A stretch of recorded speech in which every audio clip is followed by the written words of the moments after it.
സദ്ഗുരുവേ നമഃ. ഗുരുബ്രഹ്മ ഗുരുവിഷ്ണു ഗുരുദേവോ മഹേശ്വര ഗുരുസാക്ഷാൽ പരബ്രഹ്മം തസ്മൈ ശ്രീ ഗുരുവേ നമഃ. വേഷഭൂഷാദികൾ കണ്ടിട്ട് ഈ അവധൂതന്മാരെ നമുക്ക് വിലയിരുത്താൻ സാധിക്കില്ല. ചിലപ്പം ഭ്രാന്തൻ്റെ ലക്ഷണമായിരിക്കും. കീറിയ വസ്ത്രങ്ങൾ ധരിച്ചുകൊണ്ട് കണ്ടു കഴിഞ്ഞാൽ അടുക്കാൻ സാധിക്കില്ല. അവരെ കണ്ടു കഴിഞ്ഞാൽ ഇത് ദൈവീയത്വമുള്ളതായിട്ട് എല്ലാവർക്കും തോന്നണമെന്നില്ല. ചില ഭക്തർക്ക് അതിൻ്റെ ഉള്ളിൽ തോന്നും ഇന്ന ആൾ ഇന്ന രീതിയിലുള്ള ആളാണ്, ഇന്ന അവധൂതനാണെന്ന് തോന്നും. ആരും പറഞ്ഞറിയിക്കേണ്ട കാര്യമില്ല.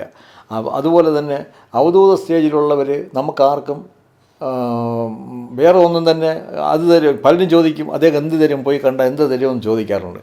അതിലൊന്നും ഒരു കാര്യവുമില്ല. അവരെ കാണുകയും മാനസികമായി സന്തോഷം ഉണ്ടാകുകയും ചെയ്യുന്നത്, അനുഭൂതി ഉണ്ടാകുന്നത് എല്ലാവർക്കും ഇല്ല. അതുകൊണ്ട് നമ്മൾ ആരൊക്കെ എന്തൊക്കെ പറഞ്ഞാലും ഇങ്ങനെയുള്ള ആളുകളെ പറ്റി അറിയുന്നതിനും അവരുടെ സമാധി സ്ഥലങ്ങൾ പോയി കാണുന്നതിനും അവിടെ താമസിക്കുന്ന ഭക്തജനങ്ങളുടെ അവരുടെ ജീവിതാനുഭവങ്ങളിലൂടെ നമ്മൾ കേട്ട് മനസ്സിലാക്കുമ്പോൾ നമുക്ക് അവരിൽ പൂർണ്ണ വിശ്വാസം ഉണ്ടാവും. ഹിന്ദു മതത്തിൽ നിൽക്കുന്നു അല്ലെങ്കിൽ വേറൊരു മതത്തിൽ നിൽക്കുന്നു എന്നുള്ളതല്ല, എല്ലാ മതത്തിലും ഉണ്ട്. അതുപോലെ തന്നെ മുസ്ലിം മതത്തിൽ കല്ലടി മസ്താൻ അദ്ദേഹം ഒരു അവധൂതനായിരുന്നു. അതുപോലെ തന്നെ വട്ടിസ്വാമി പൂന്തറ അദ്ദേഹത്തിൻ്റെ ആശ്രമവും കോവിലുമുണ്ട്. നമുക്ക് ഈ ക്ഷേത്രങ്ങളെല്ലാം പോയി അവരുടെ ക്ഷേത്രങ്ങളെല്ലാം അല്ല ശിവക്ഷേത്രങ്ങളാണ്. അതൊക്കെ സമാധിയാവുന്ന അവിടെയെല്ലാം ശിവക്ഷേത്രങ്ങളാണ്. നമുക്ക് അവിടെയെല്ലാം പോയി കാണാനും പറ്റും. തിരുവനന്തപുരത്ത് തന്നെ അയ്യാ ഗുരുസ്വാമിയുടെ സമാധിയുണ്ട്, തെക്കട ശ്മശാനത്തിൻ്റെ തൊട്ടടുത്ത്. അദ്ദേഹത്തെ പറ്റിയൊക്കെ അറിയുമ്പോൾ ഭയങ്കര വിലപ്പെട്ട മനുഷ്യരാണ് അവരൊക്കെ. കൺമറഞ്ഞു പോയെങ്കിൽ പോലും അവരിന്നും പലർക്കും പല അനുഭവങ്ങൾ കൊടുത്തുകൊണ്ടിരിക്കുന്നു. അവിടുത്തെ ഭക്തന്മാരായി ചെല്ലുന്ന ആളുകൾക്ക് വിളിയേക്കുന്ന സ്ഥലങ്ങളാണ് ഈ അവധൂതന്മാരായ അവരുടെ സമാധികൾ. അതുകൊണ്ട് നമ്മളുടെ ആളുകളെല്ലാം ഇത് വിശ്വസിക്കാൻ അറിഞ്ഞ് തന്നെ വിശ്വസിക്കണം. അതല്ലാതെ കൈപ്പുണ്ണിന് കണ്ണാടി എന്തിനെന്ന് ചോദിച്ച പോലെ നമ്മൾ തന്നെ പോയി കണ്ട് ഇതൊക്കെ അനുഭവത്തിൽ ഉണ്ടായിക്കഴിഞ്ഞാൽ അടുത്ത വരും തലമുറയ്ക്കെങ്കിലും അവരുടേതായ ക്ഷേമത്തിന് ഐശ്വര്യങ്ങൾക്ക് വേണ്ടി ഇത് പങ്കെടുക്കാൻ സാധിക്കും എന്നാണ് എനിക്ക് പറയാനുള്ളത്. നമ്മുടെ അവധൂതന്മാർ ആയിട്ടുള്ളത് കന്യാകുമാരി എന്ന മായിയമ്മ, തക്കല ഒരു സ്വാമിയാണ്, മൗനഗുരുസ്വാമി, മൗനഗുരുസ്വാമി, തക്കല മാസൂനസ്വാമി, നയനാസ്വാമി.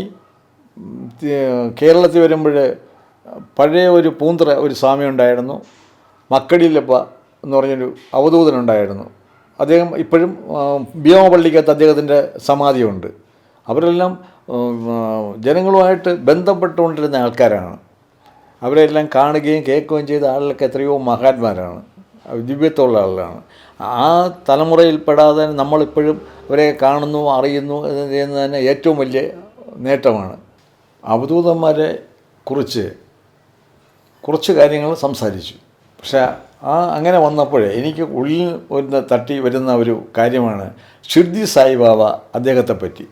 അദ്ദേഹം ഇപ്പോഴും ജീവിച്ചിരിക്കുന്ന ഒരു ദൈവമാണ്. അദ്ദേഹം പല ദൃശ്യങ്ങൾ നമുക്ക് കാണിച്ചു തരുന്നുണ്ട്. അദ്ദേഹം പല സ്ഥലങ്ങളിലും നമ്മളൊരു മാനസികമായ പ്രയാസപ്പെട്ടൊരു യാത്ര ചെയ്യുന്ന സമയത്ത് നമ്മുടെ പോകുന്ന കാറിൻ്റെ ഫ്രണ്ടിൽ അദ്ദേഹത്തിൻ്റെ ഫോട്ടോ രണ്ട് കൈയും പൊക്കി നമ്മൾ ബ്ലസ് ചെയ്യുന്നതായിട്ട് നമുക്ക് തോന്നാറുണ്ട്. നമ്മൾ ചെന്നൊരു ഹോട്ടലിൽ ചെന്നിറങ്ങുന്നു, അവിടെ അദ്ദേഹത്തിൻ്റെ ഫോട്ടോ. അപ്പോൾ മനസ്സ് ഭയങ്കര സന്തോഷം തരുന്നു. ചില വളരെ മാനസിക പ്രയാസം അനുഭവിക്കുന്ന സമയത്തായിരിക്കും ഈ ഫോട്ടോകൾ നമ്മൾ കാണുന്നത്. പല എവിടെയെങ്കിലും പോകുമ്പോൾ നമുക്ക് കാണാൻ സാധിക്കുന്നത്. അപ്പോൾ നമ്മൾ രണ്ട് കൈ കൊടുത്തോളും ഭഗവാൻ എൻ്റെ കൂടെ ഉണ്ട് എന്നൊരു വിശ്വാസം ഉണ്ടാവും.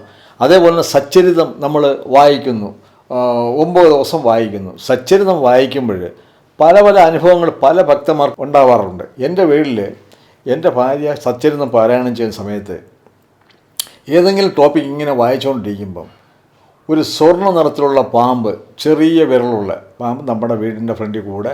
അപ്പോൾ ഇവള് രണ്ട് കൈയോട് തൊഴുത് ഭഗവാനെ ഇതെൻ്റെ കണ്ണി കാണിക്കരുത്, എനിക്ക് വലിയ പ്രയാസമുള്ള കാര്യമാണ് എന്ന് പറയും.